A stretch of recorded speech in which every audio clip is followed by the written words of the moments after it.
USFCougars.com here with University of Sioux Falls Athletic Director Josh Snyder.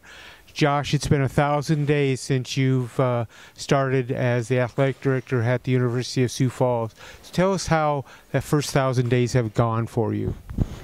That sounds like a big number, doesn't it? It's gone well. It's gone very well. We've gotten a lot accomplished. You know, I'm not a patient person, but I think overall things have gone very well. We've gotten two conference championships, a tournament championship and a regular season championship in women's basketball and football.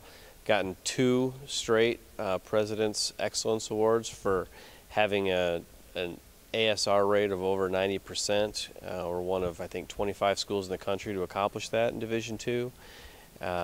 We've had several major projects done here facility-wise, and replacing the turf in the football stadium, getting several projects done here in the Stewart Center, as well as a lot of branding initiatives.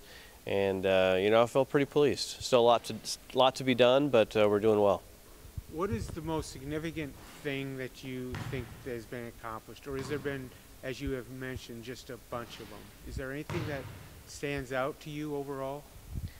Well, to me, the biggest standout thing are our 2 conference championships. We've placed 6th in the all-sport standings in the conference every year we've been in the conference. I think this year we're going to move up from that. Still remains to be seen how the spring plays out, but I think we're in good shape. But I think the biggest thing that we needed to do to show that we belonged in Division II and belonged in the Northern Sun is to put our stamp and win a conference title. And when women's basketball got the tournament championship, that was a big accomplishment.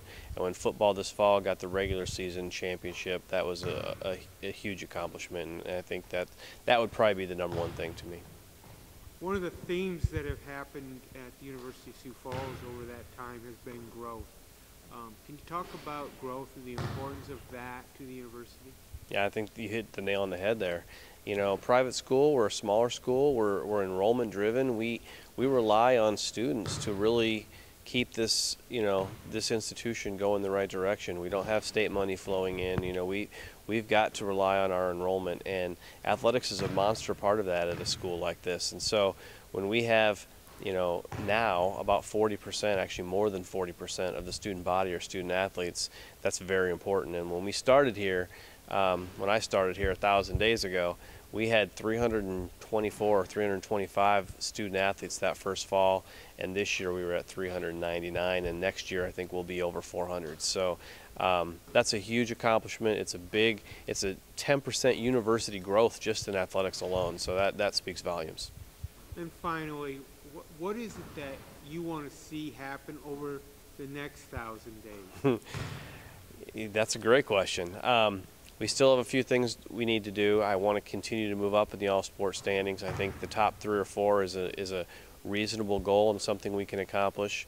I think having a conference championship in another sport or 2 or 3 is an accomplishment we look to have here in the next few years. I think we're making strides in several sports, and we're right there on the threshold. It's just a matter of getting it done. And as far as facility projects, we've got several on the horizon. I think that we've got to find some good partners. We've done a ton in the strength and fitness area. An indoor practice facility would be huge. I don't know if I can say that yet because we don't have even a lead gift on it, but I think some of those things are things that we're looking at down the road. Thanks, Josh. Thank you, Dan.